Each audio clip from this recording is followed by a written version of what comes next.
Hello and welcome back children to your very own channel Tanisha educational hub and मैं हूं आपकी very own biology mentor doctor Shweta Malani.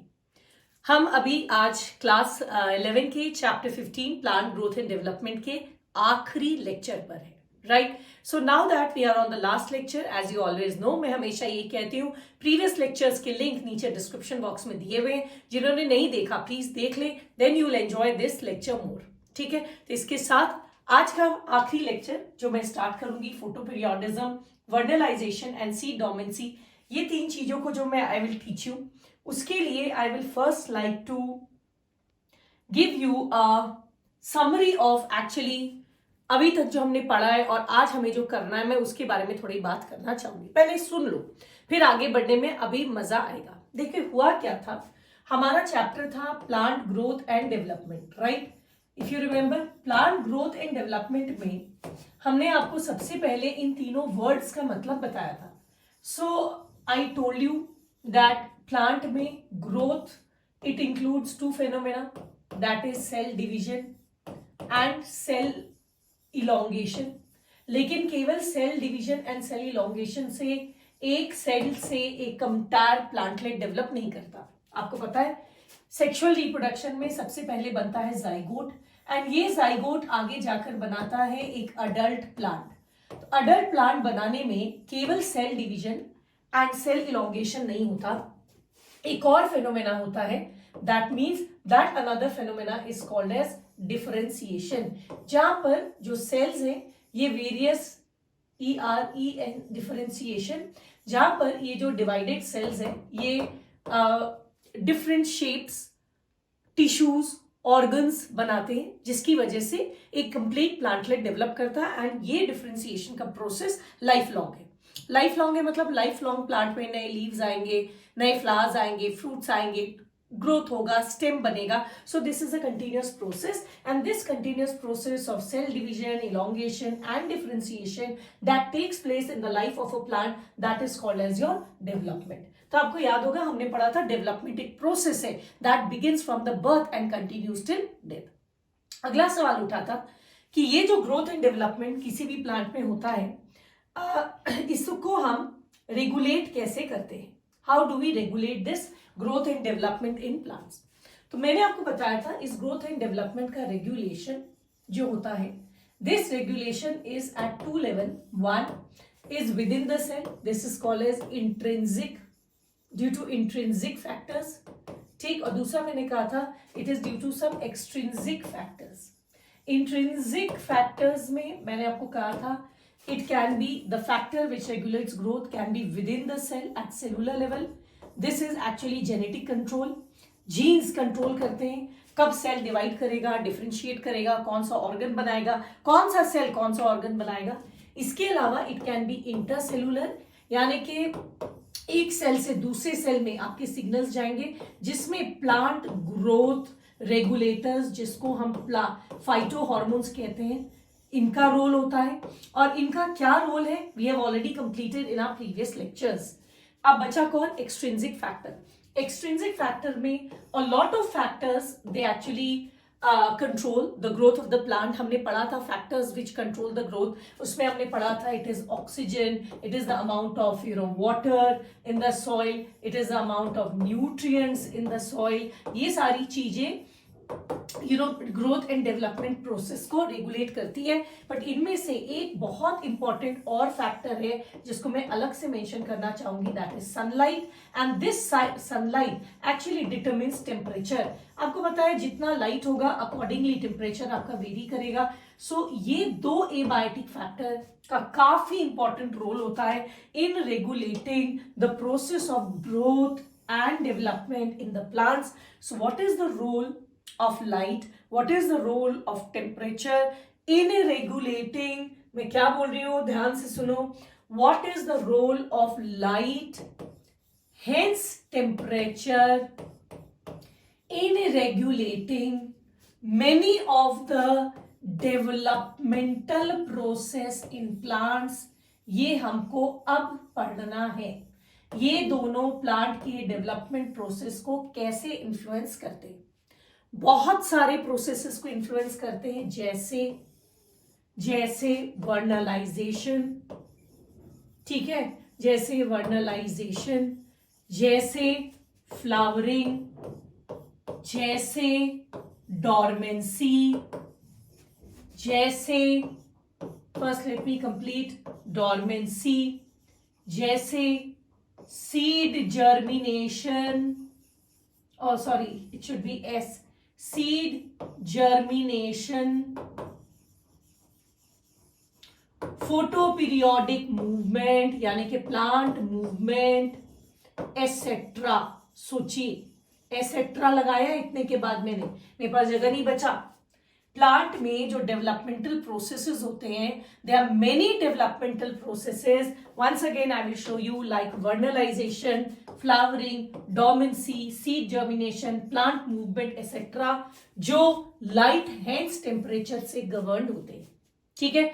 तो हम इस अब जो बचा हुआ है समय, उसमें हम आपको आपके सिलेबस में जो है वो ये है कि हाउ डज लाइट और temperature influence some developmental processes in plant, and आपको जो 3 डेवलपमेंटल प्रोसेस पढ़ना है जिसको लाइट एंड टेम्परेचर इन्फ्लुएंस करता है, वो है वर्नलाइजेशन, आपके सिलेबस में है, second is flowering and third is dormancy. तो इसीलिए आपने क्या देखा था, मेरे यहाँ पर क्या लिखा है, प्लांट ग्रोथ डेवलपमेंट पे आज मैं क्या पढ़ाऊंगी, photoperiodism, that is called as flowering, vernalisation, seed dormancy, ये सारे प्रोसेसेस किससे इन्फ्लुएंस्ड होते हैं, temperature. There are some extrinsic factors like temperature that regulate the developmental processes. Some processes influenced by them are these 3. So we'll start with the first one, that is photoperiodism. Is that clear? So what is photoperiodism? चलिए इस word को भी पहले हम लोग समझते हैं। Photo मतलब बताओ बेटा, फोटो यहाँ पर मतलब है लाइट, एंड लाइट से यहाँ पर हमारा मतलब है सनलाइट, क्योंकि ऑफ कोर्स प्लांट्स नेचर में पाए जाते हैं एंड नेचर में mainly sunlight he, that is the only source of light. So photo means light, and what does periodic means? Periodic means something which repeats itself after a fixed interval of time.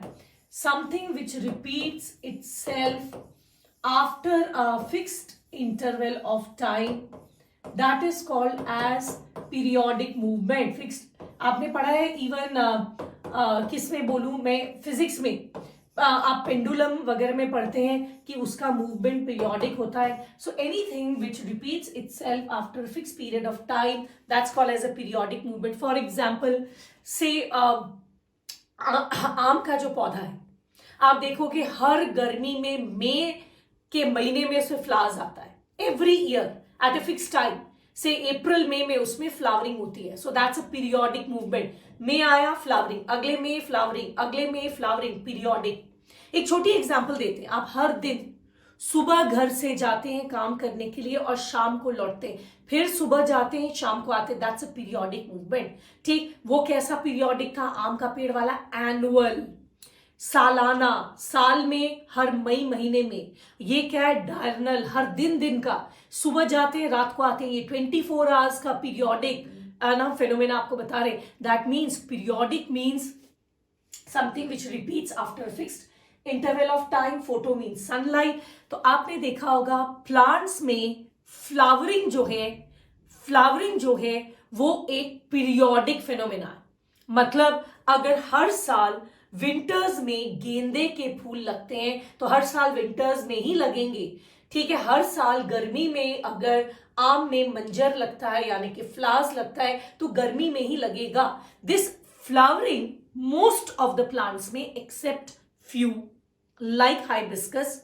It's not hibiscus, जो उड़हुल का फूल है वो periodic नहीं है, वो पूरे साल भर खिलता है, इररिस्पेक्टिव गर्मी है, सर्दी है, बरसात है, उसमें फ्लावर्स रहते हैं। लेकिन मैक्सिमम प्लांट्स की फ्लावरिंग एक पीरियोडिक फेनोमेना है, वो एक साल के पर्टिकुलर वक्त में ही खिलते हैं, उसके बाद सालों भर उनमें फूल नहीं पाए जाते। और ये उनमें जो फ्लावरिंग है, that flowering is actually governed bye photo, that means sunlight. Sunlight के हिसाब से, गर्मी सर्दी के हिसाब से, अच्छा सनलाइट टेम्परेचर चेंज करता है तो इनडायरेक्टली टेम्परेचर रेगुलेट करता है, सनलाइट रेगुलेट करता है उनमें फ्लावरिंग। तो मैंने आपको वही बोला था ना, आज आपको क्या पढ़ना है, कैसे एबायोटिक फैक्टर टेम्परेचर प्लांट के बहुत सारे डेवलपमेंटल प्रोसेसेस को इन्फ्लुएंस करता है, one of them being flowering. So हमने देखा है फ्लावरिंग एक ऐसा फिनोमेना है जहां पर प्लांट अमाउंट ऑफ सनलाइट को डिटेक्ट करता है, कितनी सनलाइट है उसको डिटेक्ट करता है, अकॉर्डिंगली अपने सीजन को पहचानता है एंड अकॉर्डिंगली अपने लाइफ का इतना vital phenomena that is flowering को अंजाम देता है। ठीक, this ability of the plant, now see it very carefully, ये जो प्लांट में एबिलिटी है टू डिटेक्ट, पहचानना and respond to the length of daily period of light, है ना, हर दिन लाइट जो आपका कितने देर के लिए लाइट है, सनलाइट कितना है, विंटर्स है कि समर्स है, this phenomena is called as photoperiodism and this photoperiodism influences flowering in plants. NCERT का डायग्राम हम यहां डालें, बहुत क्लियर नहीं दिख रहा है, आप अपनी एनसीईआरटी खोलो और मेरे साथ इस डायग्राम को फॉलो करो। ये जो लाइट के रिस्पॉन्स में प्लांट्स फ्लावर करते हैं, ये प्लांट्स बेसिकली 3 कैटेगरी को बिलोंग करते हैं। One of them is the long day plant, the other is the short day plant and the third is the day neutral plant. Right, अब है क्या, लॉन्ग डे प्लांट्स वो plant हैं, वो तब फ्लावर करते हैं, मैं यहां पर लिख दूं LDP, लॉन्ग डे प्लांट्स वो प्लांट्स हैं when the days are long, जब डेज लॉन्ग होते हैं, राइट, दैट मीन्स ये फ्लावर करते हैं नॉर्मली ड्यूरिंग समर टाइम।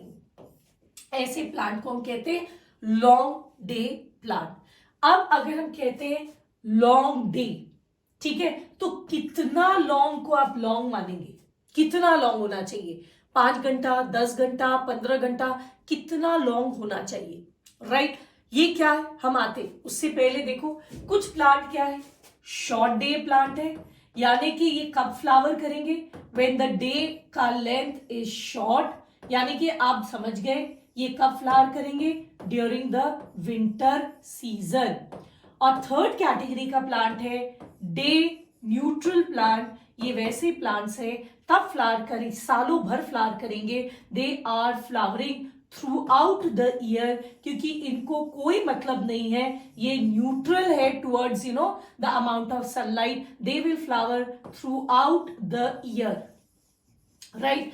अब सवाल उठता है, the moment I say long day, how long, the moment I say short day, how short should the day or the night का length be, कितना लंबा और छोटा होना चाहिए। या एक वर्ड आता है आपको समझाने के लिए, that is your critical period। या एक वर्ड आता है जिसको हम कहते हैं critical period, मतलब लॉन्ग डे प्लांट्स वो प्लांट होते हैं जो फ्लावर करते हैं when the length of the day is more than the critical period। यहां देखो डायग्राम में यहां एक रेड लाइन बना हुआ है, दिस इज लिटन क्रिटिकल फोटो पीरियड, इससे अबव जब डे का लेंथ होगा तो प्लांट फ्लावर करेगा। यू कैन सी हियर, यहां फ्लावर है, लेकिन जब इससे कम रहेगा the plant will be no flowering, the plant will be in its vegetative phase. ठीक, अब ये क्रिटिकल पीरियड कितना होगा, so this critical period is 10 to 16 hours। तो वो प्लांट्स जो तब फ्लावर करते हैं जब डे का लेंथ मिनिमम 10 से लेकर 16 घंटे या उससे ज्यादा का होता है, तभी फ्लावर करेंगे। ठीक, अब 10 अगर 9 घंटा है, जब तक दिन का ड्यूरेशन सुबह का 8 घंटा है, फ्लावर नहीं करेगा, 9 घंटा है नहीं करेगा, 10 घंटा है तब करेगा। अब कुछ प्लांट इनमें से ऐसे हो सकते हैं बेटा, ठीक, I need little bit more space, so मैं आ जाऊं इसमें से। अगर जैसे ही मैंने कहा कि लॉन्ग डे प्लांट वो प्लांट है जिसका क्रिटिकल पीरियड, इससे नीचे ये कैसे है, वेजिटेटिव फेज में है। ठीक, जैसे ही डे का लेंथ क्रिटिकल पीरियड से ज्यादा हो जाएगा तो ये वेजिटेटिव से रिप्रोडक्टिव फेज में आ जाएंगे, ये फ्लावरिंग करने लगेंगे, ठीक। और ये मैंने क्या कहा, this the critical period is, suppose I said it is 10 to 16 hours, ठीक है। यानी कि मिनिमम दिन का घंटा, जब दिन का सनलाइट दिन जो होती है वो 10 घंटे की होनी चाहिए, 10 से 12 16 घंटे की, उसके बाद ही फ्लावर करेंगे। इसका मतलब है, हो सकता है कुछ प्लांट ऐसे हो जो जब 10 घंटा हुआ तो फ्लावर करना स्टार्ट कर दिए, ठीक है। कम से कम 10 होना चाहिए, 10 से नीचे तो करेंगे नहीं।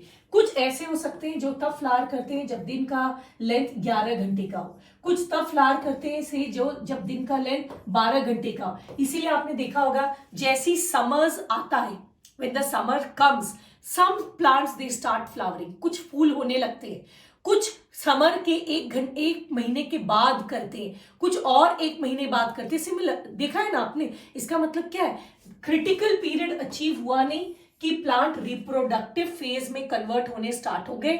अब कुछ का ये क्रिटिकल पीरियड 10 आवर्स का था, तो 10 आवर्स का जैसे ही हुआ फूल दिखने लगा। अब 10 से ऊपर जितने भी होंगे सबको हम क्या बोलेंगे, लॉन्ग डे। कुछ को लेकिन का क्रिटिकल पीरियड कितना है, 11 घंटे का हो सकता है।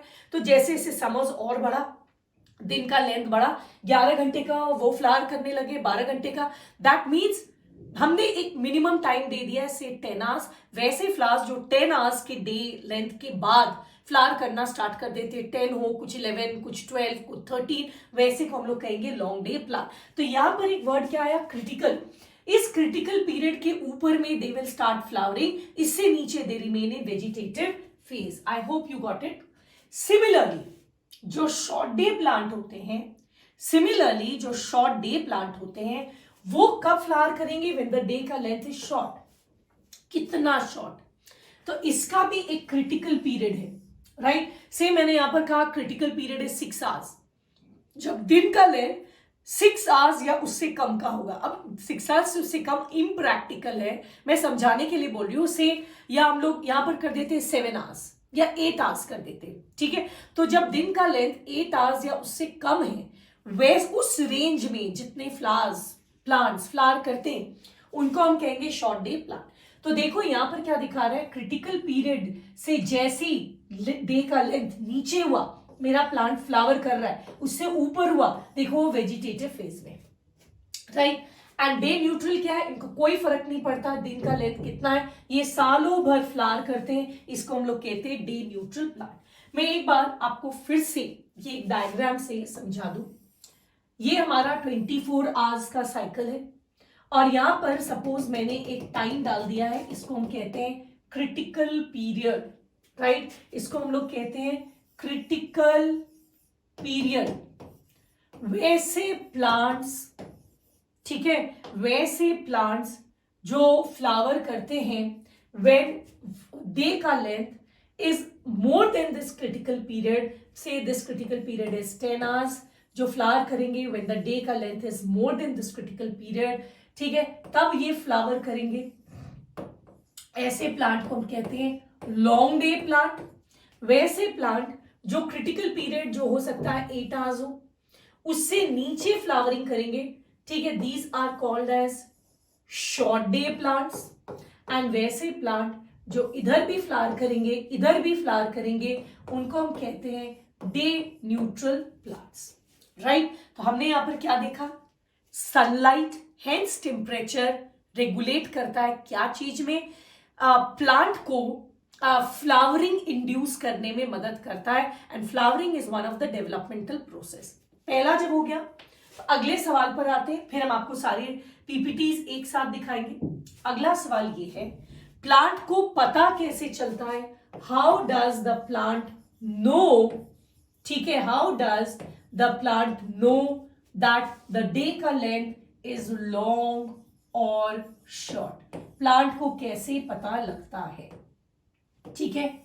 अब इसके लिए एक बहुत बड़ी थ्योरी, पूरी थ्योरी पढ़कर करोगे क्या, फिलहाल तो मेडिकल पर फोकस करो, और जितना पढ़कर, जितना समझकर, जितने का ज्ञान होकर यू कैन क्रैक मेडिकल। अभी हम अपने स्टडीज को वहीं तक लिमिटेड रखेंगे, थोड़ा ज्यादा इसलिए पढ़ाते हैं ताकि आपको थोड़ा इंटरेस्ट बना रहे कि हम क्या पढ़ रहे हैं, आपको ये नहीं लगे कि हम रट रहे, राइट। तो आप देखो हम क्या बता रहे हैं। प्लांट्स में कुछ जेनेटिक फैक्टर्स होते हैं, ठीक है, ये जेनेटिक फैक्टर्स एनवायरमेंटल क्यूज मतलब एनवायरमेंटल हिंट्स के साथ जब कोऑर्डिनेट करते हैं तो कुछ यूनिक डेवलपमेंटल प्रोसेसेस अंजाम में आता है, जिनमें से एक है फ्लावरिंग। तो होता क्या है, देखा गया है, बहुत शॉर्ट में आपको बता रहे, प्लांट्स में, लीव्स में, ठीक है, ये जैसे एक प्रोटीनेशियस पिगमेंट पाया जाता है, प्रोटीन का बना हुआ एक पिगमेंट पाया जाता है, उसका नाम है फाइटोक्रोम, राइट? उसका नाम है phytochrome. Phyto means plant, Chrome means coloured, ये कलर्ड पिगमेंट है। और इस पिगमेंट की विशेष बात क्या है, इट कैन परसीव सनलाइट, ये सनलाइट को परसीव कर सकता है, ठीक है, कि कितना सनलाइट आ रहा है। अकॉर्डिंगली इसमें कुछ कन्फर्मेशनल चेंजेस होते हैं, इस प्रोटीन के शेप में कुछ कन्फर्मेशनल चेंजेस होते हैं, राइट? जिसकी वजह से ये प्लांट डिटेक्ट कर लेता है the quantity of sunlight and temperature, and accordingly इसको पता लग जाता है whether it is a short day time और it is a long day time. अब सवाल उठता है, ये फाइटोक्रोम नाम का पिगमेंट कहां है? लीव्स में है, जो सनलाइट को, ठीक है, जेनेटिक क्यूज, जब ऐसी सनलाइट इस पे पड़ता है तो इसके कुछ जीन्स एक्टिवेट हो जाते हैं, ठीक, जिसकी वजह से इसमें कुछ फिजियोलॉजिकल चेंजेस आते हैं और इसको पता लग जाता है कि अभी सनलाइट का क्या पोजीशन है। पर प्रॉब्लम ये है कि फाइटोक्रोम तो लीफ में है और फ्लावरिंग कहाँ होना है बेटा?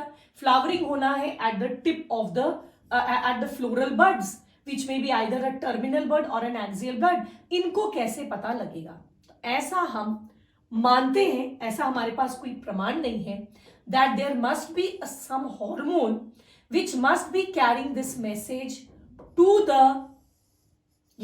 through the stem to the floral buds, be it an axial bud or a terminal bud. इस हार्मोन को हमने नाम दिया है फ्लोरीजेन। फ्लोरीजेन नाम का हार्मोन क्या सच में है? ऐसा अभी कोई इसका ठोस हमारे पास सबूत नहीं है। We do not have any fixed evidence towards it कि फ्लोरीजन नाम का कोई हार्मोन है, इसका कोई बायोकेमिकल कैरेक्टराइजेशन नहीं हुआ है, लेकिन साइंटिस्ट का मानना है ये फाइटोक्रोम बाद में क्या करता है, इसमें कुछ फिजियोलॉजिकल चेंजेस होते हैं, ये स्टिमुलेट करता है release of a hormone called as florigen. ये फ्लोरीजन वैस्कुलर बंडल से स्टेम के थ्रू रीच करता है to the terminal bud and the axial bud and उसको फिर ये मैसेज देता है कि भैया अब आपका वक्त आ गया है कि आप वेजिटेटिव बड से रिप्रोडक्टिव बड में कन्वर्ट हो। यहाँ तो मैंने डायरेक्ट फ्लावर बना दिया है, पहले यहाँ पर बड होना चाहिए था। वेजिटेटिव बड से रिप्रोडक्टिव बड बनाता है, जिससे प्रोसेस ऑफ फ्लावरिंग आपका इंड्यूस होता है। Got it? ठीक, तो चलिए मैंने जितना बताया क्विकली एक बार फिर से रिवाइज करवा दूं, फिर हम लोग पीपीटी में देखेंगे तो आपको फ्लावरिंग थ्रू फोटोपीरियोडिज्म बहुत अच्छे समझ में आ जाएगा। तो मैंने आपको सिंपल सी एक बात बताई कि प्लांट्स में जो फ्लावरिंग है वो कहीं ना कहीं सनलाइट से इन्फ्लुएंस्ड होता है। एंड ये जो फ्लावरिंग है कुछ शॉर्ट डे प्लांट होते हैं, कुछ लॉन्ग डे होते हैं, कुछ डे न्यूट्रल होते हैं। बट अब मेन सवाल उठता है कि प्लांट को पता कैसे चलता है कि भैया अभी डे का लेंथ लंबा हो गया और अभी डे का लेंथ छोटा है। ठीक, तो माना जाता है कि प्लांट में एक प्रोटीन है कॉल्ड एज फाइटोक्रोम। ये फाइटोक्रोम सनलाइट के हिसाब से अपने में कुछ कन्फर्मेशनल चेंजेस लाता है, जिसकी वजह से प्लांट को पता लग जाता है कि अभी डे लंबा है या छोटा है। ये जो कन्फर्मेशनल चेंजेस लाता है ये तो लीफ में होती है। आपके जो ये जो रीजन है आपका, that means your the stem this buds, in buds को कैसे पता लगता है कि डे का लेंथ आपका चेंज हो गया है? तो ये परहैप्स एक हार्मोन फ्लोरीजन बनाता है जो यहाँ पर मैसेज लेकर जाता है, अकॉर्डिंगली आपके फ्लावरिंग का फेनोमेना होता है। So now that we are done, we have also learned about critical period. So there are basically 3 types of plants. One is called as a short day plant. These plants, they initiate flowering when the day length has become shorter than the critical period. Most winter plants, they belong to this category, जैसे chrysanthemum, sugarcane, strawberry. मैंने सिर्फ 3 important में वैसे example को underline किया है जिसको आप एक्चुअली विंटर्स में देखते हैं। Now another category of plant is your long day plant. ये वो प्लांट है जो फ्लावर करते हैं when the day length exceeds a critical length. हाँ, इसमें आता है लॉन्ग डे प्लांट में आपके बुक में लिखा है spinach, radish, sugar beet, wheat etcetera. ये लॉन्ग डे प्लांट है. डे न्यूट्रल प्लांट वैसे जो throughout the year flower करते हैं, जैसे कुकम्बर है, कॉटन है, सनफ्लावर है. These are some of the day neutral plants. Now before we move ahead, हम इससे आगे बढ़े, मैं आपको मैकेनिज्म ऑफ फोटोपीरियोडिज्म बताऊं उससे पहले मैं एक चीज और बताना चाहूंगी. आप अच्छा पहले करो, ऐसा करते मैकेनिज्म देख लेते फिर मैं आपको बताऊंगी. राइट, मैकेनिज्म क्या है? It is held that there is some sort of stimulus जो मूव करता है from the light expose leaves. Leaves में एक्चुअली फाइटोक्रोम्स हैं, ठीक है, that induce flowering. This hypothetical flowering hormone यहाँ फाइटोक्रोम है, ठीक, जो सनलाइट को परसीव करता है. फिर एक हाइपोथेटिकल हार्मोन है जिसको हमने नाम दिया है फ्लोरिजन. ये बिलीव है कि ये फ्लोरिजन बनता है when the plants are expose to the inductive photoperiod. जैसे इस प्लांट को डिजायर्ड फोटो पीरियड मिल जाता है, जैसे लॉन्ग डे प्लांट है तो ज्यादा सनलाइट, शॉर्ट डे प्लांट है तो कम सनलाइट, तब ये इंड्यूस करता है formation of this hormone florigen. ये फ्लोरिजन बाद में ट्रांसलोकेट होता है टू द एपिकल मेरिस्टम, जिसकी वजह से वो फ्लावरिंग वेजिटेटिव मेरिस्टम को रिप्रोडक्टिव मेरिस्टम में कन्वर्ट करता है एंड फ्लावरिंग करता है. हाउएवर ऐसा कोई भी हार्मोन अभी तक हमने आइसोलेट नहीं किया है. हमारा एक अनुमान है, ऐसे इस हार्मोन को अभी तक हमने आइसोलेट नहीं किया है. ठीक है, ये जब हो गया, एनसीईआरटी देखेंगे उससे पहले मैं आपको एक इंटरेस्टिंग फैक्ट और बताऊंगी. मैंने आपको कहा वैसे प्लांट्स जो तब फ्लावर करते हैं when the day length is short, right, उसको हम कहते हैं शॉर्ट डे प्लांट. वो जो फ्लावर करते हैं when the day length is long, this is called as your long day plant. कभी आपने सोचा है इस बात को कि short day means long night? अगर दिन छोटा है इसका मतलब रात लंबी है. अगर दिन लंबा है that means the night is short.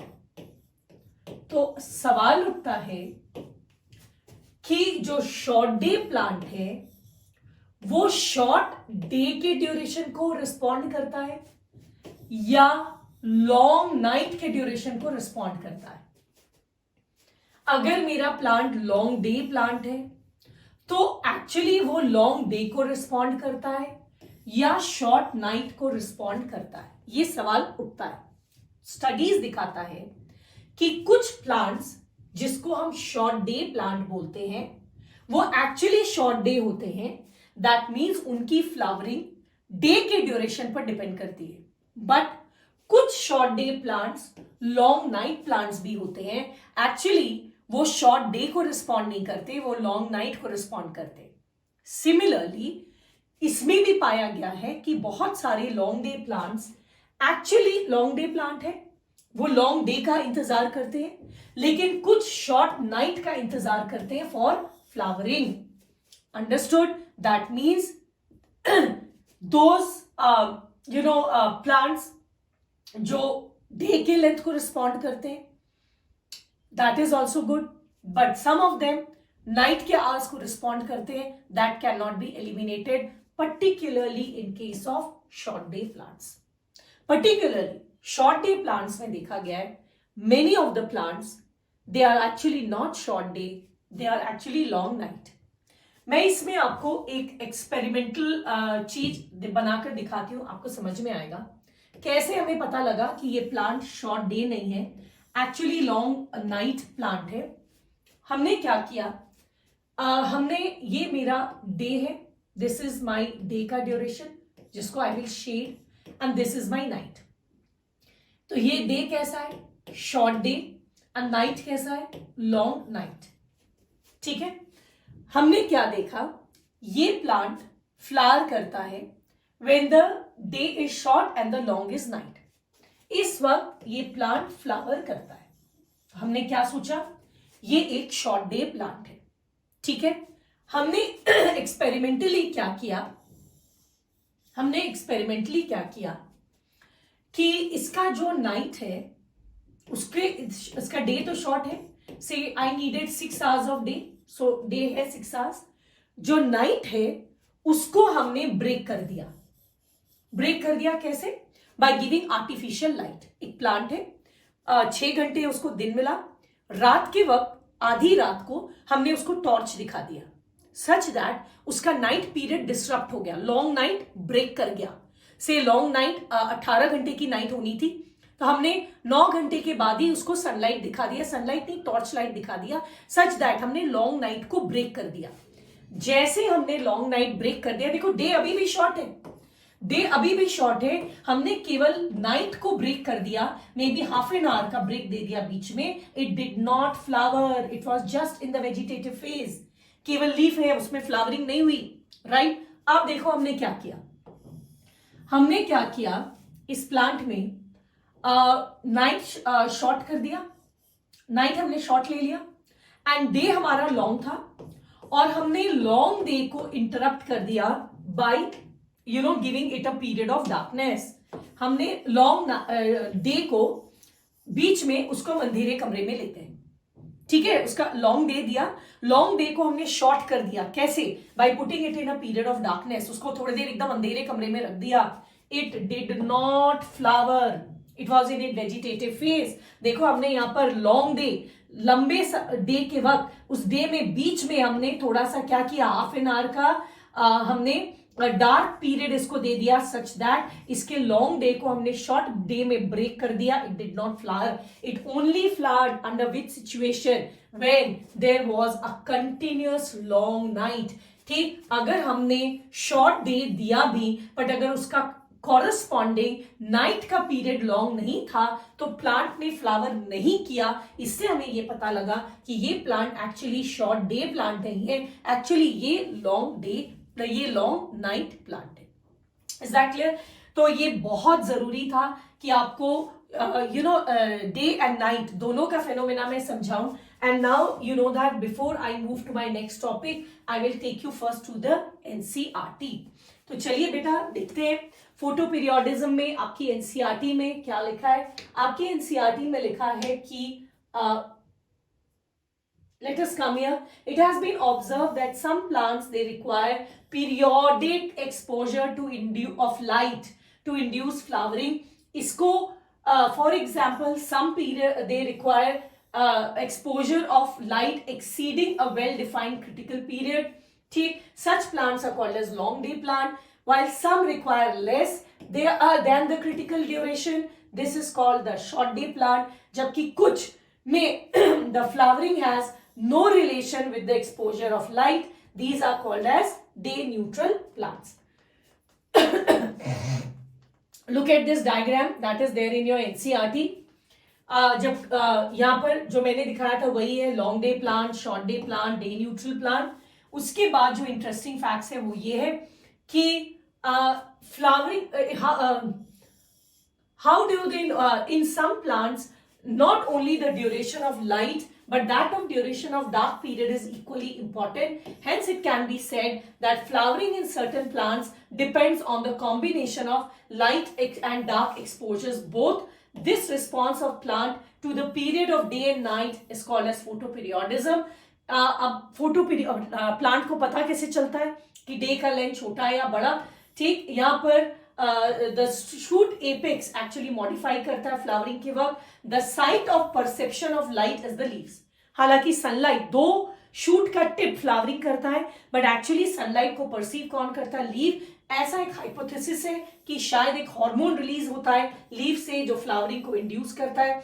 ये हार्मोन माइग्रेट करता है लीव से शूट एपेक्स तक। इस हार्मोन का नाम मैंने आपको बताया फ्लोरिजन। आपके एनसीईआरटी में इस हार्मोन का नाम का जिक्र नहीं है, right? So with that, the first, phenomena, developmental phenomena, जो plants में abiotic factor like temperature and sunlight से induce होता है, वो खत्म हो गया। Now we'll come to the next phenomena that is called as vernalization. Now, अब मैं आपको जो vernalization पढ़ाऊंगी, I want to tell you something very interesting about vernalization as well. वो क्या है? वर्नलाइजेशन क्या है? देखा गया है, देखो प्लांट्स में अपने आप को सरवाइव करने के लिए प्लांट्स ने भी बहुत सारे तिकड़म एंड बहुत सारे अडेप्टेशंस इवॉल्व किए, राइट? प्लांट्स ने भी किया। उनमें से one of them is vernalization. Vernalization एक ऐसा प्रोसेस है जहां पर कुछ प्लांट्स ने एक ऐसा अडेप्टेशन लिया है कि जब तक उनको एक certain period of cold treatment नहीं मिलेगा, दैट मीन्स एक certain period low temperature period से जब तक वो नहीं गुजरेंगे, they will not flower. Flower करने के लिए लो temperature treatment is essential for them, right? तो मैंने कहा ना, प्लांट में डेवलपमेंटल प्रोसेस जेनेटिक है, पर ये जेनेटिक फिनोमेना एक्सप्रेस करता है जब उसका ये जेनेटिक एक्सप्रेशन एक सर्टेन एनवायरमेंटल कंडीशन के साथ सिंक करता है, ठीक है? जैसे मैंने कहा ना, प्लांट्स में फ्लावरिंग या जर्मिनेशन, सीड जर्मिनेशन हार्मोन से भी रेगुलेट होते हैं। जैसे आपको पता है, oxygen helps in flowering in pineapples, gibberellin it helps in seed germination. But ये हार्मोन्स को कौन बनाएगा? जीन्स एक्सप्रेस करेंगे। कब इन हार्मोन को बनाना है, ये अबायोटिक फैक्टर्स के साथ सिंक होता है, जब एक certain condition of abiotic factors आ जाते हैं और जीन भी एक पर्टिकुलर मूड ऑफ एक्सप्रेशन में होता है। जब ये दोनों सिंक करते हैं तब जाकर कुछ डेवलपमेंटल प्रोसेस संभव हो पाते हैं, ठीक? तो वर्नलाइजेशन भी प्लांट का एक ऐसा ही कॉम्बिनेशन सेट किया हुआ है जहां पर प्लांट तब तक जर्मिनेट या फ्लावर नहीं करेगा जब तक उसको एक सर्टेन नंबर ऑफ आवर्स या डेज तक एक सर्टेन लो टेम्परेचर ट्रीटमेंट ना मिले।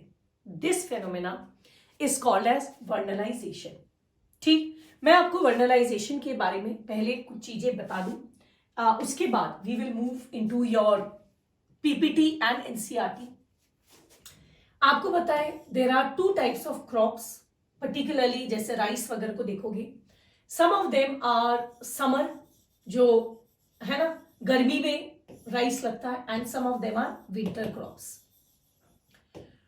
जो विंटर क्रॉप्स हैं, आपको पता है बीच में विंटर सीजन आएगा, विंटर से जस्ट पहले। अच्छा, ये वर्नलाइजेशन ना मेनली टेम्परेट रीजन्स के प्लांट्स में ज्यादा देखा गया है। और आपको पता है टेम्परेट रीजन में देयर आर 4 डिस्टिंक्ट सीजन्स।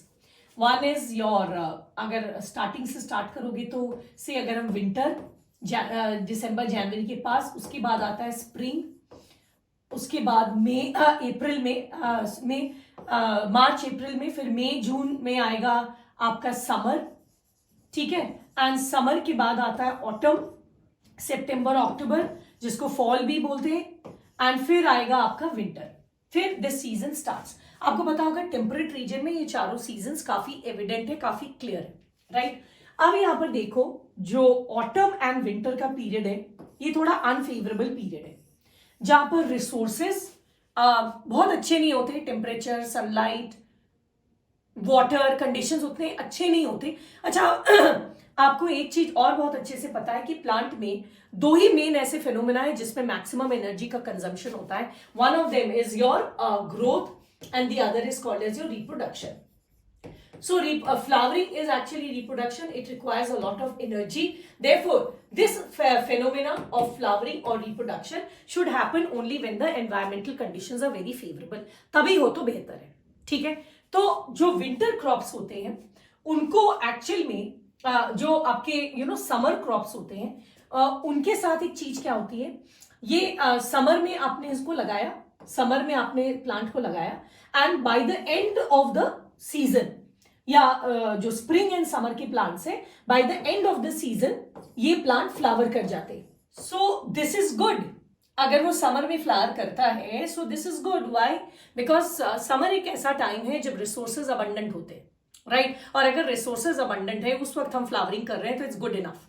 लेकिन वैसे प्लांट जो विंटर क्रॉप्स है, जिसको आपने या तो फॉल या विंटर, मतलब फॉल में हम लोग नॉर्मली लगाते हैं, ऑटम को हम फॉल भी कहते हैं, फॉल में लगाया, और अगर हम एक्सपेक्ट करते हैं कि by the end of the season वो फ्लावर कर जाए, तो ये बहुत ही बुरा इरादा है। वाई? क्योंकि these are the times when the conditions are most unfavourable, एकदम अनफेवरेबल कंडीशंस है आपके, और उस वक्त आप सोच रहे हो कि आपका फ्लावरिंग हो जाए, ये बहुत ही गलत बात है।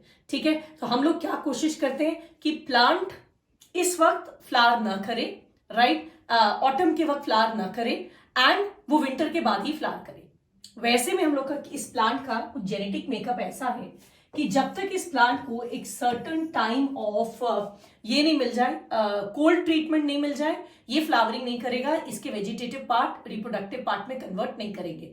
तो ऑटम तक ये वेजिटेटिव पार्ट में ही रहता है, और ये लंबे समय तक वेजिटेटिव पार्ट में भी ना रह जाए। पता चला ये 6 महीना वेजिटेटिव पार्ट में रह जाए, वो भी ना रहे, तो हमने बीच में क्या कर दिया, इसका एक विंटर पीरियड में हमने एक कंडीशन डाल दिया कि जब इसको एक कोल्ड ट्रीटमेंट मिलेगा for a certain number of hours और सर्टेन नंबर ऑफ डेज, उसके बाद ये फ्लावरिंग इंड्यूस करेगा। दोनों फायदा हो गया, एक तो ऑटम में अनफेवरेबल सीजन में हमने फ्लावरिंग से रोक लिया, एंड वेजिटेटिव फेज को बहुत लंबा जाने से भी रोक दिया, रिप्रोडक्टिव फेज को थोड़ा जल्दी ले आए। जैसे ही विंटर का वक्त आया, वेजिटेटिव पार्ट रिप्रोडक्टिव पार्ट में कन्वर्ट हो जाएंगे, ये प्लांट फिट हो जाएगा फॉर जर्मिनेशन एंड फ्लावरिंग।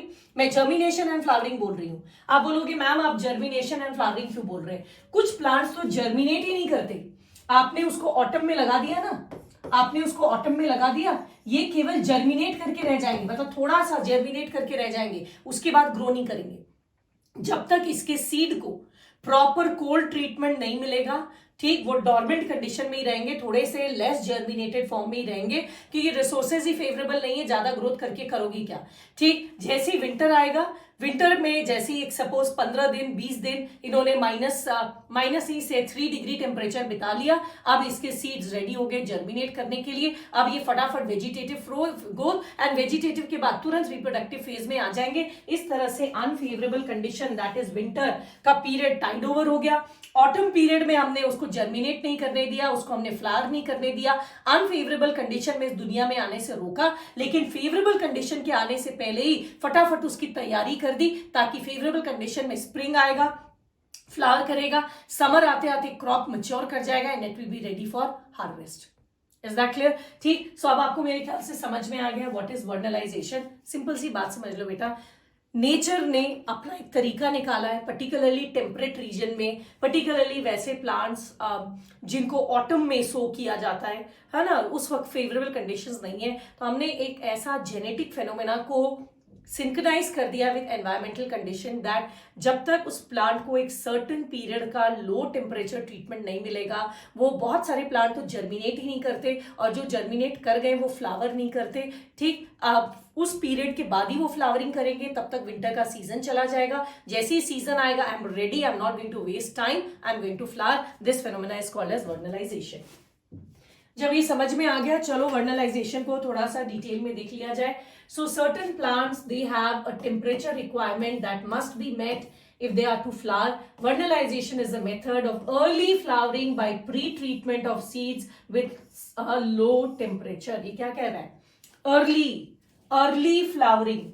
आप कोई प्लांट है, आपको पता है कि वो वर्नलाइजेशन के बाद ही फ्लावर करेगा, आप उसको आर्टिफिशियली कोल्ड ट्रीटमेंट दे दो, आप उसकी फ्लावरिंग टाइम को अर्ली कर सकते हो, क्योंकि उसको जहां वर्नलाइजेशन मिला नहीं उसके बाद ही वो फ्लावरिंग करने वाला है।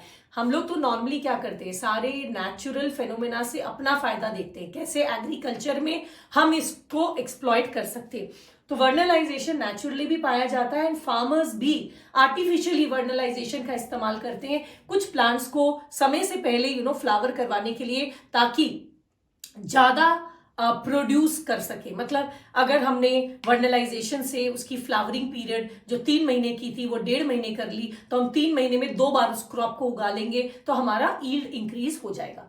Okay, so anyways this low temperature treatment, अच्छा एग्जैक्ट टेम्परेचर उसका क्या चाहिए होता है एंड कितने वक्त के लिए चाहिए होता है, ये स्पीशीज टू स्पीशीज वेरी करता है। किसी प्लांट को 10 दिन के लिए चाहिए, किसी को 20 दिन के लिए, किसी को 2 डिग्री चाहिए, किसी को -2 डिग्री चाहिए। ठीक, typically it is 1 to 10 degree and normally for 3 to 8 weeks period. अच्छा, अब वर्नलाइजेशन में कोल्ड ट्रीटमेंट कहाँ दिया जाता है? अगर आपको जर्मिनेट करना है तो आप सीड को देते हैं, राइट, आप सीड को देते हैं कोल्ड ट्रीटमेंट, एंड अगर वो थोड़ा जर्मिनेट कर चुका है तो याद रखना केवल शूट एपिकल मेरिस्टम, यहां कोल्ड ट्रीटमेंट देने से फर्क पड़ता है। अब यहां कोल्ड ट्रीटमेंट दे दो, यहां कोल्ड ट्रीटमेंट दे दो, कोई फर्क नहीं पड़ेगा, ठीक है। The shoot apical meristem appears to be the site of low temperature perception. Flowering is promoted only when the shoot is chilled but not the rest of the plant. बचे हुए plant को आपको चिल नहीं करना है, ठीक। Vernalization का importance क्या है, तो आपको समझ में आ गया। बहुत सारे प्लांट्स में फ्लावरिंग इंड्यूस करता है vernalization, so it helps in shortening the period between germination and flowering.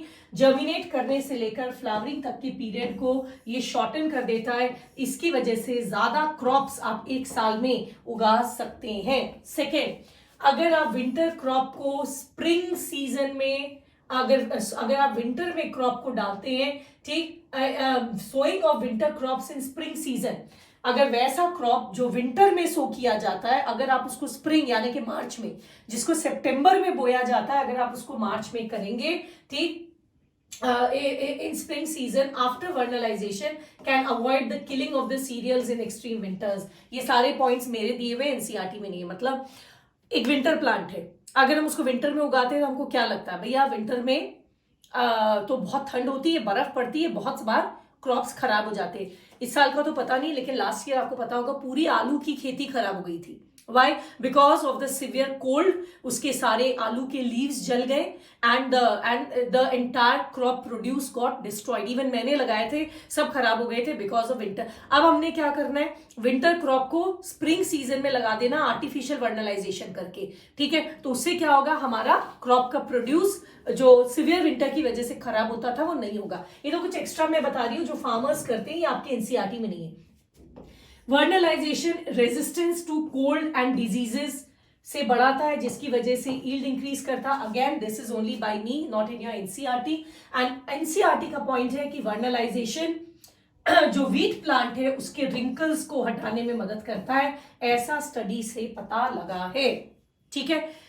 इसके अलावा भी कुछ इंपॉर्टेंस है जो मेरे यहाँ पीपीटी में नहीं है, आपके एनसीईआरटी में है। तो चलिए हम लोग ऐसा करते हैं, फटाफट एनसीईआरटी देख लेते हैं अगर कुछ छूटा है उसको देखने के लिए।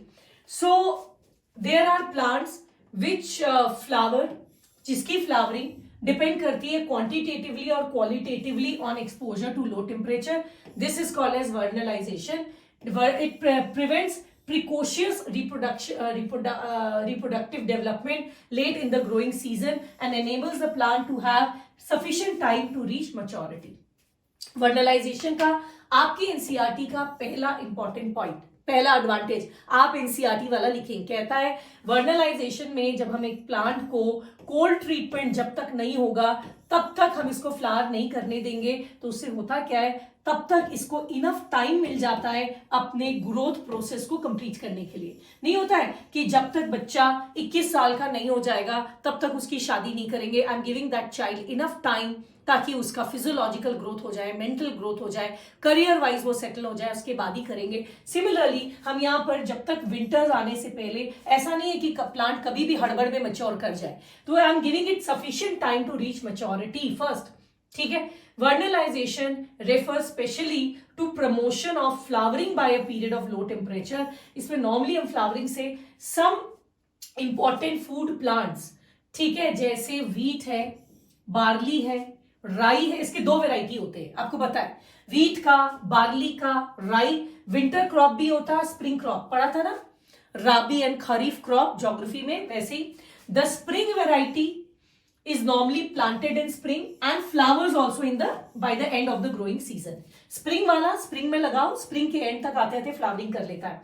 but winter variety if planted in spring would normally fail to, अगर winter वाला seed, जानते हैं इनके दोनों seed अलग होते हैं, समर में उगने वाले सीड्स अलग होते हैं, उनका जेनेटिक मेकअप अलग है, विंटर वाले अलग होते हैं। अगर विंटर वाले सीड को आप स्प्रिंग में डाल दोगे वो फ्लावर ही नहीं करेगा। Why? Because they will only germinate after they have received certain low treatment। ठीक, they germinate over winter, come out of as small seedling। Winters में ही वो जर्मिनेट करेगा, छोटे छोटे पौधे बनाता है, और स्प्रिंग आते आते उसका पूरा ग्रोथ हो जाता है, एंड मिड समर आते आते उसको हार्वेस्ट किया जाता है, ठीक है। An example of vernalization is seen in biennial plant. देखो biennial तो मैंने बताया नहीं. What are biennial plants? Biennial plants are those plants which flower in the second season. First season में they are in the vegetative phase, right? And in the second season they flower. Bi means two. That means they will flower only once in their life, but in the second season they will be reproductive. That means they will flower. Such are called as biennial flowers. तो biennial flowers को हम लगाते कब है? Autumn में. ठीक है, autumn में लगाते. First season during the winter they are in the vegetative phase. जब विंटर में कोल्ड ट्रीटमेंट हो जाता है तो next season that is spring, जैसे विंटर टाइड ओवर हुआ तब जाकर उसमें फ्लावर्स आते हैं एंड तब आकर वो रिप्रोड्यूस करता है, राइट. तो बाइनियल प्लांट्स में आपका इंपॉर्टेंट है sugar beet, cabbage and carrot. Medical में बहुत ज्यादा आता है बेटा. ये 3 एग्जाम्पल कर लेना, प्लीज कर लेना. क्या क्या बताया? Sugar beet, carrot and cabbage. आप बोलोगे नहीं मैम हम तो विंटर्स में खाते हैं. अरे तुम उसका रूट खाते हो, हम फ्लावर की बात कर रहे हैं. हम रूट की बात नहीं कर रहे, हम फ्लावर की बात कर रहे हैं, ठीक. एंड ऐसे भी शुगर बीट है जो ये सबका रूट मतलब अंडरग्राउंड स्टेम, नॉट रूट, ठीक है. शुगर बीट में तो अंडरग्राउंड नहीं, sugar beet is root, sorry sugar beet is root, sorry. Carrot is underground root, sorry, not stem.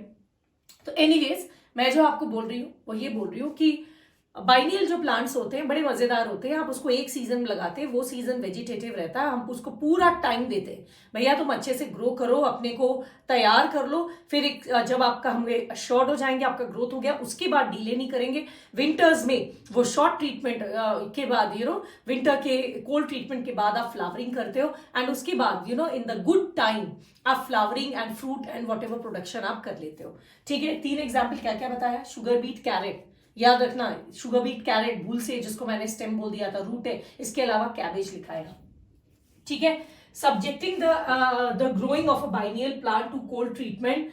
उसके बाद इसमें फोटो पीरियोडिक रिस्पॉन्स हो जाता है, दैट मीन्स फ्लावरिंग करता है. हो गया. सो आपका नेक्स्ट टॉपिक वर्नलाइजेशन भी हो गया. एंड थर्ड टॉपिक जो आपको पढ़ना है वो है डॉर्मेंसी, राइट. थर्ड टॉपिक आपको जो पढ़ना है वो है डॉर्मेंसी. डॉर्मेंसी में मैं बिल्कुल भी आपको पीपीटी नहीं दिखाने वाली. मैं आपको थ्रू आउट डॉर्मेंसी में I am going to teach you through board से हम आपको पढ़ाएंगे, ठीक है. So are you ready? तो पहले मैं वर्ड लिख लू डॉर्मेंसी. सवाल उठता है व्हाट इज डॉर्मेंसी. पहला सवाल उठता है डॉर्मेंसी है क्या. हम कहेंगे it is the period of minimal growth, minimum metabolism which a plant undergoes in order to tide over unfavorable conditions. वो पीरियड जब प्लांट में मेटाबॉलिज्म लीस्ट होता है ताकि वो अनफेवरेबल कंडीशंस को कैसे भी काट ले, उसको हम कहते हैं डॉर्मेंसी. डॉर्मेंसी सीड में होता है, बड में होता है. बड भी डॉर्मेंट होता है, वेट करता है, अच्छा सीजन आएगा तो फ्लावर करेंगे. सीड डॉर्मेंट होता है. हम अभी आपको सीड डॉर्मेंसी की बात बता रहे को लेकर ही हम आपको बताएंगे. सो होता क्या है, आप देखो ये मेरा एक प्लांट है, इसका ये फीमेल रिप्रोडक्टिव पार्ट है, पिस्टल या कार्पल. ये ओवरी में ओव्यूल है, ठीक. ओव्यूल में एग है एंड एग का फर्टिलाइजेशन हो गया एंड ये बनाया जाइगोट. ये जो जाइगोट है ये कैसा है बेटा? ये सिंगल सेल है. ये सिंगल सेल जाइगोट अब डिवाइड करके एक मल्टी सेलर प्लांटलेट बनाएगा बाय ग्रोथ एंड डिफरेंशिएशन, जिसको हम डेवलपमेंट भी कहते हैं. गुड. तो ये डिवाइड करेगा और आपको पता ओव्यूल बनाएगा सीड. तो मैं ओव्यूल को बाहर ले आ रही हूं. This is the seed. Ovule ने बनाया सीड एंड ये जो जाइगोट है ये डिवाइड करके बनाता है एम्ब्रियो. और ये एम्ब्रियो इनिशियली प्लांट के अंदर में ही पाया जाता है, आपको पता है, ठीक है. प्लांट के अंदर नहीं, ये एम्ब्रियो सीड के अंदर पाया जाता है. जब सीड को अप्रोप्रिएट कंडीशन में आप जर्मिनेट करते हैं तब ये बाहर आता है. उससे पहले ये अंदर रहता है. और ये जो अंदर में रहता है, this state is called as the state of dormancy, because यहां पर जो प्लांटलेट है ये मिनिमम मेटाबॉलिज्म कर रहा है जो जिंदा रहने के लिए जरूरी है, क्योंकि ये अभी रिजर्व फूड पर डिपेंडेंट है. आपको पता है सीड में रिजर्व फूड होता है, सीड में रिजर्व फूड है. और जब आप रिजर्व फूड पर डिपेंडेंट होते हैं ना तो आप सोच समझ कर ही खर्चा करते हैं. कहने का मतलब ये है, सपोज आप 2 महीने घर पे बैठे और आपके 2 महीने अभी कोई इनकम नहीं है, आपको कहीं से पैसे नहीं आ रहे, आपको कोई सैलरी नहीं आ रही, तो ये 2 महीने जब आपकी कमाई नहीं है और आप अपने रिजर्व पैसे पर जिंदा हो, जो पैसे आपने बैंक में जमा करके रखे हैं, अब जब आप उस पर जिंदा हो तो आप अपने खर्चे भी क्या करते हो, मिनिमम कर देते हो। ठीक कि भाई अभी हमारी कमाई नहीं है, कम से कम खर्चा, मतलब बस राशन पानी आएगा, जरूरत की चीजें आएंगी जो मुझे जिंदा रहने के लिए जरूरी है। 2 महीने बाद जब नौकरी पे जाएंगे, पैसे ढंग से आने लगेंगे, फिर से हम काम को जोर शोर से चलाएंगे। वैसे ये प्लांट क्या है, फोटोसिंथेसिस तो कर नहीं रहा, बेचारा चुपचाप सीड के अंदर है। ठीक, अभी आपका रिजर्व होना चाहिए, ये रिवर्स हो गया, रिजर्व SERVE होगा। ये अभी किस पे जिंदा है, ये अपने रिजर्व फूड पर जिंदा है, तो अपने बस वही मेटाबॉलिज्म कर रहा है जो इसकी जिंदा रहने के लिए जरूरी है। अभी ग्रोथ नहीं कर रहा, केवल अपना डिफरेंशिएशन कर रहा है, क्योंकि आपको पता है ग्रोथ में बहुत ज्यादा एनर्जी चाहिए होती है, ये लंबा नहीं हो रहा, अंदर ही अंदर केवल अपना जो मिनिमम डिफरेंशिएशन चाहिए ये कर रहा है। ये पीरियड जब आपका मेटाबॉलिज्म मिनिमम होता है, एंड ये जो प्लांट है ये अपने आप को सिर्फ जिंदा रखे हुए और वेट कर रहा है फेवरेबल कंडीशंस का, कि जब फेवरेबल कंडीशन आएगा तो हम बाहर आएंगे और अपनी सारी काम को रिज्यूम करेंगे। इस पीरियड को हम कहते हैं डॉर्मेंसी। ठीक है, अब डॉर्मेंसी प्लांट्स में काफी कॉमन फेनोमेना है, सीड में, बर्ड्स में डॉर्मेंसी देखा जाता है। मैं अभी सीड की बात कर रही हूं, तो ये सीड का डॉर्मेंसी में अब 2 सवाल उठता है, व्हाट मेंटेन्स डॉर्मेंसी, ये डॉर्मेंसी मेंटेन कैसे होता है, ठीक, and what then breaks this dormancy, बाद में इस डॉर्मेंसी को तोड़ा कैसे जाता है, and last what is the significance of dormancy. तो पहले आ जाते हैं डॉर्मेंसी को मेंटेन करने के लिए क्या है, देयर आर जेनेटिक फैक्टर्स, जैसे आपके जीन्स प्रमोट करते हैं formation of many growth inhibiting substances, जैसे एब्सिसिक एसिड एक हार्मोन है, आपको पता है एब्सिसिक एसिड एक ऐसा हार्मोन है जो डॉर्मेंसी प्रमोट करता है। तो बहुत सारे जेनेटिक फेनोमेना होते हैं जहां पे मेटाबॉलिज्म को मिनिमाइज कर दिया है, हम ग्रोथ होने नहीं दे रहे हैं, हम एब्सिसिक एसिड बनाए हुए हैं। इसके अलावा may be the seed has a very hard seed coat, hard seed coat है, ठीक है, जिसकी वजह से प्लांट चाह कर भी बाहर नहीं आ पा रहा है। ठीक है, सो ये सारी चीजें मतलब डॉर्मेंसी को मेंटेन करती है। डॉर्मेंसी को ब्रेक कौन करता है, जब ये कंडीशंस रिवर्स हो जाए। रिवर्स हो जाए मतलब अच्छा, ऑब्वियसली ये सारी चीजें क्यों की जा रही है, क्योंकि the conditions are unfavourable. Unfavourable conditions actually इन सारे फेनोमेना को प्रमोट करते। जैसी कंडीशंस फेवरेबल हो जाएगा तो ब्रेक होने के लिए सबसे पहले क्या है, if the conditions are favourable what will happen, the hormones will reverse.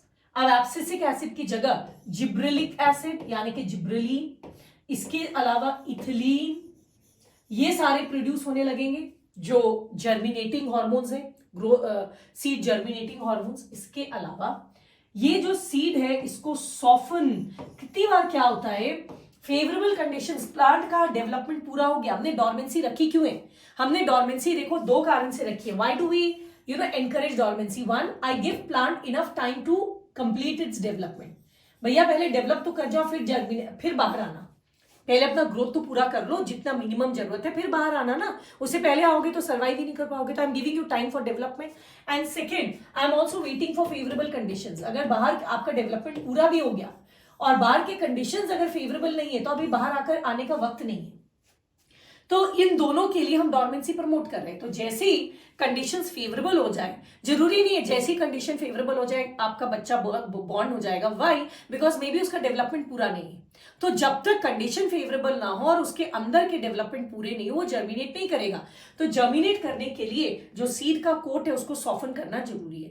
Soften करने के लिए नेचुरली भी होता है और बहुत सारे नेचर में ऐसे बहुत सारे एनिमल्स होते हैं जो सीड्स को केवल खाते हैं और उनके इंटेस्टाइन से जब सीड पास करता है तो उसका हार्ड कोट जो होता है बाहर का वो सॉफन हो जाता है, सच दैट जब उसके वो एनस से फीकल मैटर से निकलते हैं तो ये सॉफन होकर निकलते हैं, रेडी टू बी जर्मिनेटेड। ठीक, तो इसका ये जर्मिनेशन 2 तरीके से पॉसिबल किया जा सकता है। इसके सीड कोट को 2 तरह से किया जा सकता है। 1 by natural method, by going through the colour change कर देते हैं, आपको समझ में आएगा। This softening can be natural, जैसे मैंने कहा बहुत सारे एनिमल्स नेचुरली जब सीड्स को खाते हैं तो उसको सॉफ्टन कर देते हैं आर्टिफिशियल मैन मेड। अब हम क्या करते हैं, सीड को लेते हैं और नाइफ से उसको छील देते हैं ताकि सॉफ्टन हो जाए, ताकि आराम से जर्मिनेट हो जाए, राइट। तो ये पूरी कहानी है आपकी डॉर्मेंसी की जो स्टेबल पर है। एक बार फिर से देख लो,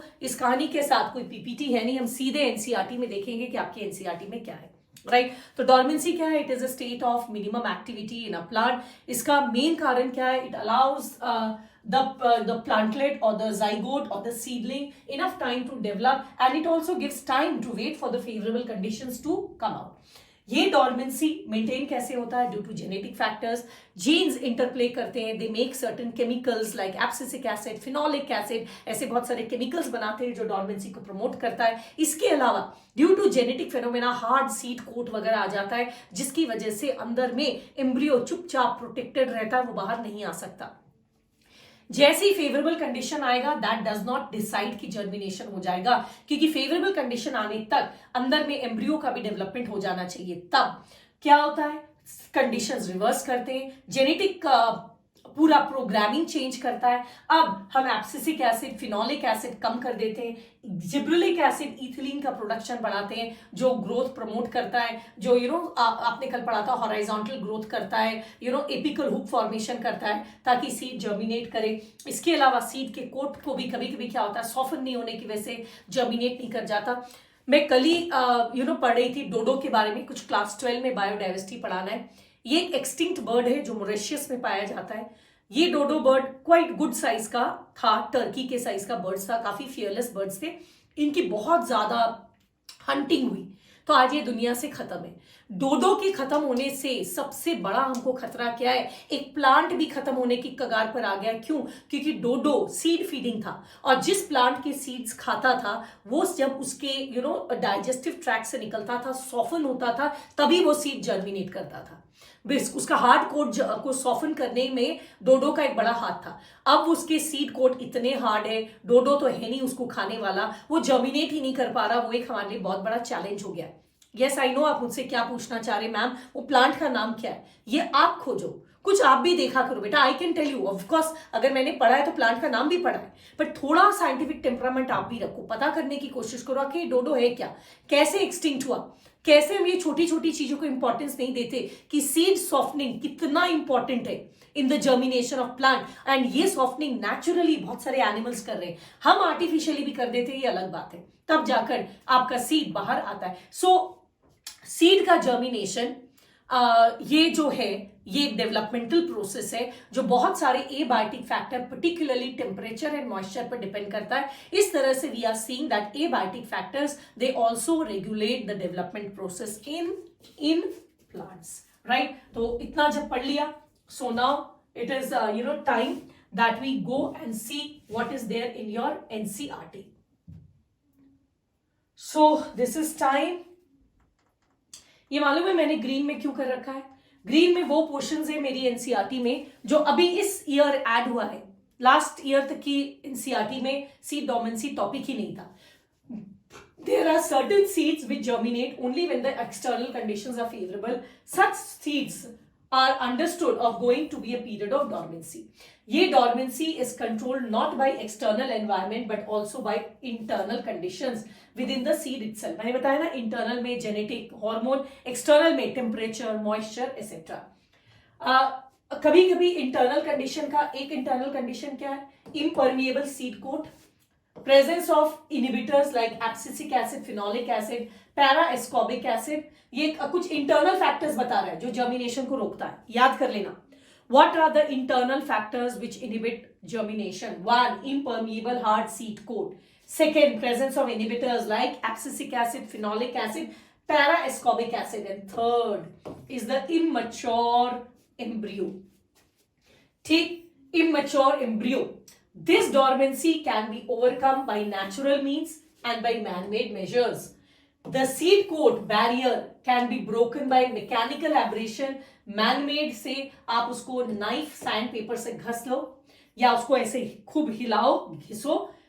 In nature, these aberration are caused by microbes or through passage of digestive tract of animals. या तो बहुत सारे बैक्टीरिया इस कोट को तोड़ने में मदद करते हैं, या बहुत सारे एनिमल्स के डाइजेस्टिव ट्रैक्ट। इनहिबिटरी सब्सटेंसेस, पहला मैंने बोला था जर्मिनेशन को कौन रोक रहा है? Seed coat, hard impermeable seed coat.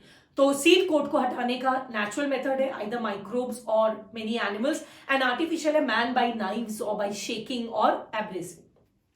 Second मैंने क्या बोला था? इनहिबिटर्स। तो इनहिबिटर्स में जैसे एब्सिसिक एसिड, फिनोलिक एसिड के इफेक्ट को हटाया जा सकता है बाय वर्नलाइजेशन, हाँ, chilling, giving the seed under a certain, मैंने कहा था ना जस्ट वर्नलाइजेशन भी सीड जर्मिनेशन में मदद करता है, या by treating with gibberellin and nitrates. मैंने जिब्रेलिन एंड क्या कहा था? इथिलीन। आपके एनसीईआरटी में जिब्रेलिन के साथ क्या लिखा है? नाइट्रेट। एनसीईआरटी में जो लिखा है हर छोटी चीज को गौर करोगे, हर छोटी चीज को गौर करोगे। तो सेकेंड पॉइंट जो था चेंजिंग द एनवायरमेंटल कंडीशन, जैसे light, temperature or other methods to overcome seed dormancy. तो सीड डॉर्मेंसी में बेसिकली आपका दो ही चीज है, तीन क्वेश्चंस आएंगे। What is seed dormancy? The inability of the seeds to germinate until they reach a favorable conditions, that is called as dormancy. Second आपसे क्वेश्चन पूछ रहा है what are the factors which promote dormancy? So can they be only external or it can also be internal? जैसे first impermeable seed coat, second inhibitors, and third the immature embryo. How to overcome these three barriers? तो पहला seed coat के लिए you can use knife artificially और sandpaper या naturally microbes. Second आपने कहा abscisic acid को कैसे ओवरकम करेंगे? Either by chilling, that is vernalisation, और by use of gibberellic acid and nitrates. And third, changing the environmental conditions like temperature etcetera can also help you overcome seed dormancy. So with that the chapter has come to an end. I hope everything is clear. ये last topic भी आपको अच्छे समझ में आ गया होगा। So now, as I always tell you, don't forget to communicate. आपको क्या डाउट्स है, आपको कुछ भी जानना है? अच्छा, ये प्लांट का नाम बताइएगा, I will look forward to that. Comment box में बताइएगा वो कौन सा प्लांट है जो डोडो का जो बर्ड है वो जिसके सीड्स को कंज्यूम करती थी। Other than that also please communicate through that comment box. पसंद आया होगा तो लाइक करने में कंजूसी मत दिखाइएगा। Do subscribe, share, it really motivates us, it really takes a lot of time going into these lectures, and आपके लिए मेरी हमेशा एक ही चीज रहती है, वो है दुआएं। खूब पढ़िए, विल पावर को बनाकर रखिए, चैप्टर को कंप्लीट कर लीजिए। I will give you those audio revision tapes as well. I hope कल आपने डाउनलोड भी कर लिया होगा जो 1 पेज मैंने आपको नोट दिया था। So I just keep studying. We'll meet in the next lecture. आपको पता है नेक्स्ट लेक्चर में हम 10 ईयर्स का बोर्ड का पेपर एंड मेडिकल का पेपर सॉल्व करेंगे। ओके, क्लास 11 में तो बोर्ड होता नहीं है, सो ओनली 10 ईयर्स का मेडिकल का पेपर सॉल्व करेंगे, जस्ट टू सी इस चैप्टर से क्या आता है और हमारी तैयारी ठीक चल रही है कि नहीं चल रही है। बोर्ड पेपर से आप निश्चिंत हो जाएंगे कि वेदर केवल एनसीईआरटी सही है कि नहीं है, और इस साल का पेपर भी हम देख लेंगे। Then of course we'll move to the next chapter. Till then, as I always say, take care of yourself but keep studying. We'll meet very soon. Next lecture, 10 years board paper. Till then, good luck and goodbye.